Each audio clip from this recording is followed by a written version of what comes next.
11,783 প্রবাসীকে voter করা হয়েছে। Proxy ভোটের বিকল্প পাওয়া যায়নি বলছে ইসি। নির্বাচনে সব ধরনের সহযোগিতার আশ্বাস মালয়েশিয়ার। নতুন বাংলাদেশ বিনির্মাণে পুলিশ সদস্যদের ভূমিকা রাখার নির্দেশ প্রধান উপদেষ্টার। 127 উচ্চপদস্থ কর্মকর্তার সঙ্গে বিশেষ বৈঠক। কর্তৃপক্ষের আশ্বাসে কর্মবিরতি প্রত্যাহার মেট্রো রেল কর্মীদের। প্রায় 1.5 ঘন্টা পর টিকিট ব্যবস্থা চালু, স্বস্তিতে যাত্রীরা। না, টিকিট তো আমরা সহজভাবে পাচ্ছি। এই টিকিট নিয়ে সচিবালয় যাবো। ডিজিটাল টিকিট কাটছি, খুব শান্তশিষ্টভাবে এখানেও কাটা যায়, যে এখানেও আছে লাইন ছাড়াও আছে। অ্যাভিয়েশন সিকিউরিটি বিভাগের স্বার্থ সংরক্ষণের দাবিতে উত্তরায় সড়ক অবরোধ, নিজেদের মধ্যে বিবাদে বিক্ষোভকারীরা। চট্টগ্রাম ওয়াসার সাবেক এমডির বিরুদ্ধে 4,000 কোটি টাকার প্রকল্পে অনিয়মের অভিযোগ, তদন্তে নেমেছে দুদক। যুদ্ধবিরতি নিয়ে আগামীকাল পুতিনের সঙ্গে আলোচনা করবেন ট্রাম্প। নেটো থেকে ইউক্রেনকে বাদ দেওয়ার নিশ্চয়তা চায় রাশিয়া।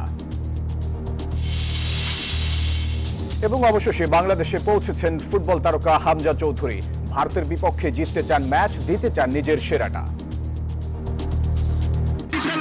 আমরা উইন করব। আমরা বিগ ড্রিমস আছে আমরা বাংলাদেশের সঙ্গে। আমি কোচ হাভিয়ার সঙ্গে ম্যাচ জিততে, আর ইনশাআল্লাহ আমরা উইন করে প্রোগ্রেস করতে পারবো। দর্শক স্বাগত নিউজ 24 সংবাদে। পুরো সংবাদে আপনাদের সাথে আছি আমি ফয়সাল মাহমুদ। দেখছিলেন সংবাদ শিরোনামগুলো। চলে যাব পুরো খবরে। বড় পরিসরে প্রবাসীদের ভোট নিশ্চিত করতে চাইলে প্রক্সি ভোটিং ছাড়া আর কোনো বিকল্প দেখছে না বলে জানান নির্বাচন কমিশনার ব্রিগেডিয়ার জেনারেল অবসরপ্রাপ্ত আবুল ফজল মোহাম্মদ সানাউল্লাহ।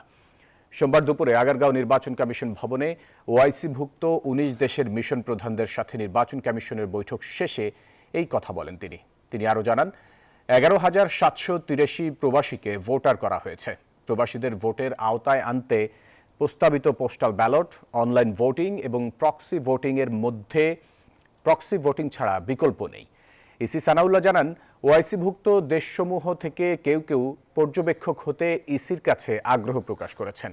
সব মিলিয়ে এবারের নির্বাচন অবাধ, সুষ্ঠু নিশ্চিত করে দেশে গণতান্ত্রিক পরিবেশ সৃষ্টি করতে কাজ করছে নির্বাচন কমিশন। এ সময় মালয়েশিয়া মিশন প্রধান সুহাদা ওথমান বলেন, নির্বাচন সহ সব ধরনের সংস্কারের সহযোগিতা দিবে মালয়েশিয়া। মন্দের ভালো খুঁজে বের করতে হবে। আমরা যদি সত্যিকার অর্থে আমাদের প্রবাসীদেরকে ভোট দেওয়ার সুযোগ দিতে চাই, তাহলে কোনো না কোনো একটা অপশন বা সব অপশনের কম্বিনেশন আমাদেরকে নিতে হবে। আর বড় স্কেলে যদি আগামী নির্বাচনে যদি আমরা প্রবাসীদেরকে ভোট দেওয়াতে চাই, তাহলে প্রক্সি ছাড়া আর বিকল্প খুব একটা আছে বলে মনে হচ্ছে না। কারণ বাকি যে দুটো বিকল্প আছে এগুলো পাইলটিং পর্যায়ে যাওয়া যাবে, লার্জ স্কেল ডেভেলপমেন্ট হয়তো বা করা যাবে না। পরাজিত শক্তি দেশে গোলযোগ তৈরি করার চেষ্টা করছে। নির্বাচন যত এগিয়ে আসবে তাদের প্রচেষ্টা ততই বাড়তে থাকবে। পুলিশ বাহিনীকে এই কথা স্মরণ করিয়ে দিয়ে অন্তর্বর্তী সরকারের প্রধান উপদেষ্টা অধ্যাপক মোহাম্মদ ইউনুস বলেছেন, গোলযোগ সৃষ্টিকারীদের প্রথম টার্গেট হবে পুলিশ। মাঠ পর্যায়ের পুলিশ কর্মকর্তাদের সঙ্গে বৈঠককালে এই কথা বলেন তিনি। নিজ কার্যালয়ে পুলিশ কর্মকর্তাদের সঙ্গে মত বিনিময়কালে পুরনো বাংলাদেশে অন্ধকার দিনের কথা ভুলে নতুন বাংলাদেশ গড়তে পুলিশ বাহিনীকে আহ্বান জানান প্রধান উপদেষ্টা। পুলিশকে অবহেলা করে কিংবা পাশ কাটিয়ে গিয়ে দেশ করতে পারবে না। তারাই সম্মুখ সারির মানুষ। তারা ক্ষেত্র প্রস্তুত করলে তখন বাকি জিনিসগুলো হয়। এটা নতুন বাংলাদেশ আমরা এই জন্য বলি যে পুরনো বাংলাদেশ হচ্ছে অন্ধকার যুগ আমাদের, ভয়ঙ্কর একটা। সেই ভয়ঙ্কর দিন থেকে আমরা সুন্দর ঝলমলে একটা দিন আসতে চাই, সেটা হলো নতুন বাংলাদেশ। পুলিশ বাহিনীরও মুশকিল হলো ওই অন্ধকার যুগের তারা অ্যাক্টিভ পার্টিসিপেন্ট ছিল।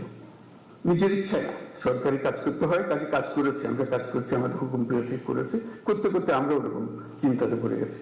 কাজে নতুন বাংলাদেশ সৃষ্টি করার জন্য তোমাদেরকে ওই চিন্তার থেকে বেরিয়ে আসতে হবে যে না, আমরা নতুন বাংলাদেশ সৃষ্টি করবো।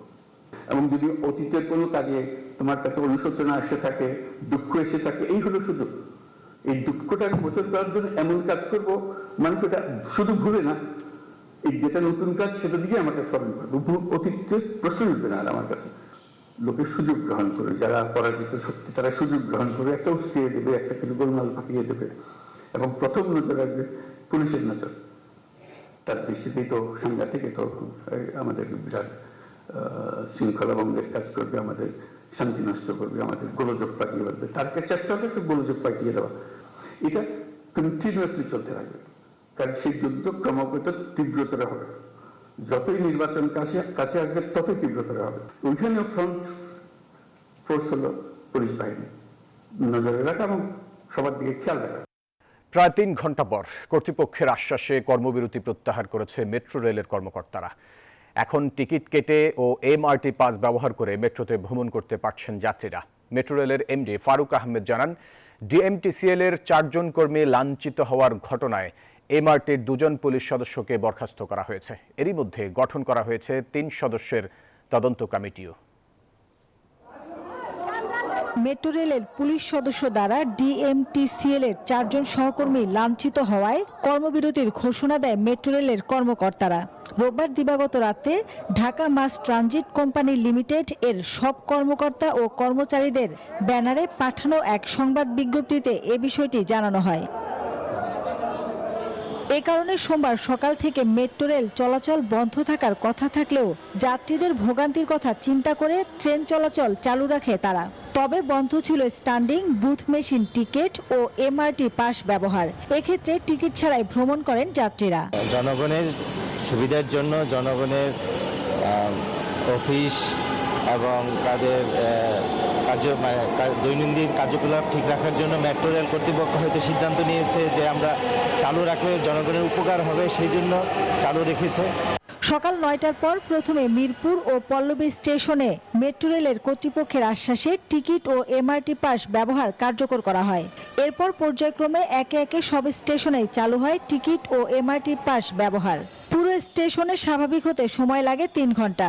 তারপর যাত্রীরা টিকিট কেটে চলাচল শুরু করেন। না, টিকিট তো আমরা সহজভাবে পাচ্ছি, টিকিট নিয়ে সচিবালয় যাব। টিকিট ভরপুর আছে, এখন টিকিট ভরপুর। প্রতিদিন টিকিট কাটছি, খুব শান্তশিষ্টভাবে। এখানেও কাটা যায়, যে এখানেও আছে, লাইন ছাড়াও আছে। কর্মবিরতি প্রত্যাহারের বিষয়টি নিশ্চিত করে DMTCL এর ব্যবস্থাপনা পরিচালক ফারুক আহমেদ জানান, এ ঘটনায় তদন্ত কমিটি গঠন করা হয়েছে। সকালে আমরা 8টা সাড়ে 8টা পর্যন্ত একটু অসুবিধা হয়েছে সার্ভিসে, তারপরে সবাই কাজে যোগদান করেছে ঠিকঠাক মতো। সকালে হয়তো 2-1 জন প্যাসেঞ্জার তখন একটু গেট খোলা ছিল আমাদের, ভিতর থেকে গেছে বিনা টিকিটে। তদন্ত কমিটি অলরেডি করা হয়েছে, 3 সদস্যের মিনিস্ট্রি থেকে হাই পাওয়ার কমিটি একটা করে দেওয়া হয়েছে অলরেডি, যেখানে পুলিশ থাকবে, আমি থাকবো বা আমরা টিম থাকবে, আর মিনিস্ট্রি থেকে লোক থাকবে। জিম্মি করে এমন অবরোধ ও কর্মবিরতি না দেওয়ার আহ্বান জানান মেট্রো রেলের নিয়মিত চলাচলকারী যাত্রীরা। মাসুদা লাবনী, নিউজ 24, ঢাকা। 2 দফা পিছিয়ে বিডিআর হত্যাকাণ্ডে বিস্ফোরক আইনে করা মামলায় 239 বিডিআর জওয়ানের জামিনের আদেশ আজ। ঢাকার বিশেষ ট্রাইব্যুনাল 2-এর বিচারক মোহাম্মদ ইব্রাহিম মিয়ার আদালতে এই জামিনের আদেশ দেওয়ার কথা রয়েছে। এর আগে বৃহস্পতিবার কেরানীগঞ্জে ঢাকা কেন্দ্রীয় কারাগারে স্থাপিত অস্থায়ী আদালতের জামিন শুনানি শেষে আদেশের দিন ধার্য করেন। তবে এদিন আদেশ না দিয়ে সোমবার নতুন করে আদেশ দেওয়ার দিন ধার্য করেন আদালত। এই মামলার প্রথম দফায় 178 জন জামিনে মুক্তি লাভ করেন। দ্বিতীয় দফায় যারা জামিন আবেদন করেছেন তাদের অধিকাংশই হত্যা মামলায় যাবজ্জীবন অথবা বিভিন্ন মেয়াদে সাজা পাওয়া আসামি। জামিন আদেশ ঘোষণাকে কেন্দ্র করে এদিনও আদালতে ভিড় করেন বিডিআর জওয়ানদের স্বজনরা। 6 মাস ধরে আমাদের তারিখের উপরে তারিখ দিচ্ছে, আমার ভাইয়ারা ওহনো কেন আমার ভাইয়ারা জামিনে বের হতে পারতেছে না। রবিবারের কথা বললো, রবিবারে কালকে এসে সারাদিন থেকে গেলাম, কিছু বললো না। ফের আজকে আসার কথা বলছে, আজকে আইছি। আমি কি করব সেটা আল্লাহ পাকই জানতেছে। সিভিল এভিয়েশনের প্রধান কার্যালয়ে বিক্ষোভ করেছে বাংলাদেশ বেসামরিক বিমান চলাচল কর্তৃপক্ষের কর্মকর্তা কর্মচারীরা। বাংলাদেশ এয়ারপোর্ট সিকিউরিটি ফোর্স গঠনের প্রস্তাব বাতিল সহ 6 দফা দাবি জানিয়ে প্রধান কার্যালয়ের সামনে সকাল 10:30টায় মানববন্ধন করেন তারা। সিভিল এভিয়েশনের chairman air vice marshal Manzur Kabir Bhuiyan আন্দোলনকারীদের সড়ক ছেড়ে সিভিল এভিয়েশনে আসার অনুরোধ জানান। এ সময় একপাশের সড়কে যান চলাচল কিছু সময় বন্ধ থাকে, পরে সড়ক ছেড়ে সিভিল এভিয়েশনে বিক্ষোভ করতে থাকেন। সেখানে হাতাহাতির ঘটনাও ঘটে। বিক্ষোভকারীদের দাবি, বাংলাদেশ বেসামরিক বিমান চলাচল কর্তৃপক্ষের এভিয়েশন সিকিউরিটি বিভাগকে অকার্যকর করার সকল ষড়যন্ত্র বন্ধ করা হচ্ছে। সামরিক বাহিনীর নিয়ন্ত্রণের বাইরে রাখার প্রতিশ্রুতি দেন চেয়ারম্যান। তবে এ সময় ভুয়া স্লোগান দিতে থাকেন আন্দোলনকারীরা।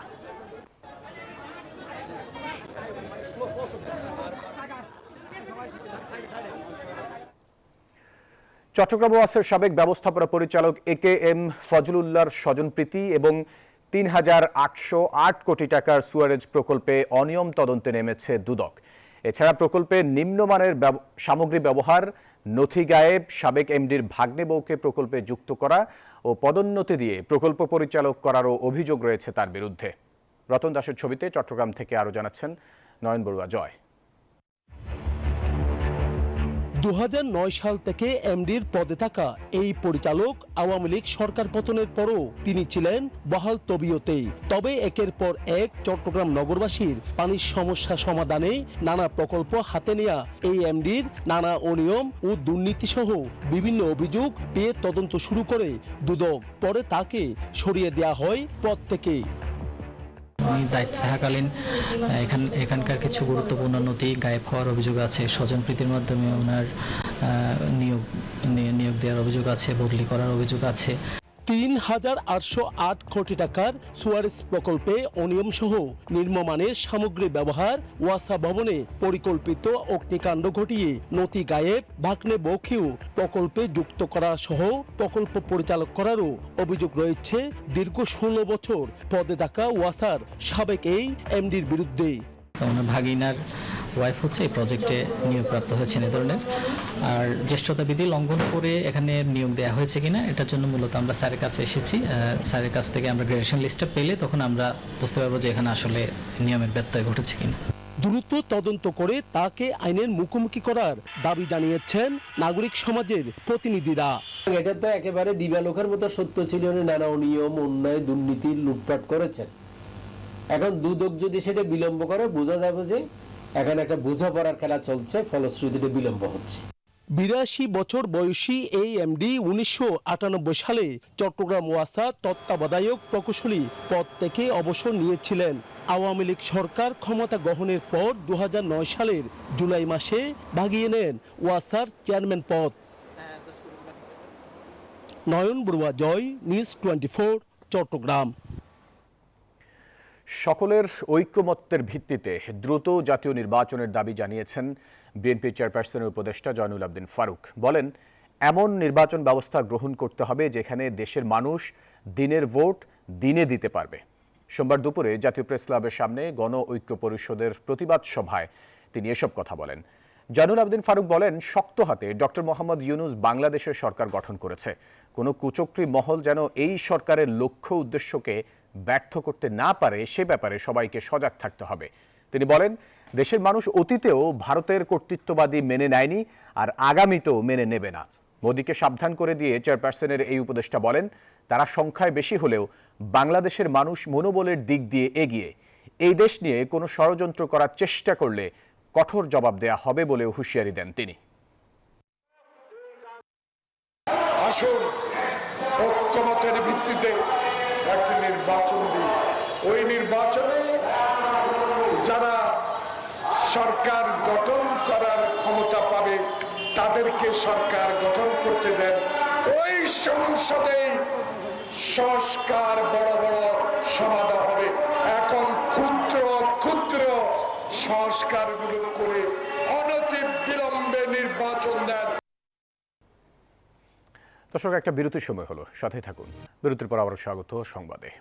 সামাজিক মাধ্যমে যারা প্রতিনিয়ত নারীর প্রতি বিদ্বেষমূলক বক্তব্য ছড়াচ্ছে তাদের দ্রুত আইনের আওতায় এনে বিচার নিশ্চিত করার দাবি তোলে ঢাকা বিশ্ববিদ্যালয়ের ক্রিমিনোলজি বিভাগ। একই সঙ্গে এই ধরনের বিচার কার্যক্রম ধীর গতিতে হওয়ায় আইনের প্রতি মানুষ আস্থা হারাচ্ছে বলে মন্তব্য করেন বক্তারা। সোমবার সকালে ঢাকা বিশ্ববিদ্যালয়ের অপরাজেয় বাংলার সামনে নারী ও শিশুর প্রতি সহিংসতা প্রতিরোধে মানববন্ধন ও র্যালির আয়োজন করে ঢাবি ক্রিমিনোলজি বিভাগ।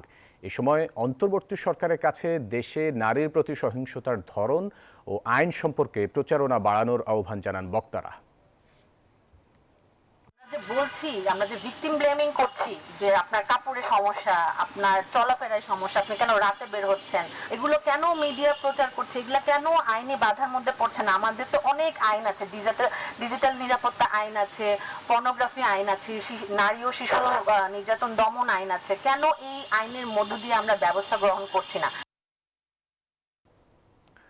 পবিত্র ঈদ উদযাপনের জন্য ঘরে ফিরবে উত্তরের জনপদের লাখো মানুষ। ঈদ যাত্রা নির্বিঘ্ন করতে নেওয়া হয়েছে নানা পদক্ষেপ। দর্শক, এ বিষয়ে বিস্তারিত জানাতে রংপুর থেকে সরাসরি যুক্ত হচ্ছেন সহকর্মী রেজাউল করিম মানিক। ঈদ যাত্রা নির্বিঘ্ন করতে কতটা প্রস্তুত মহাসড়ক, আর প্রশাসনের পক্ষ থেকে কি ধরনের ব্যবস্থা গ্রহণ করা হয়েছে?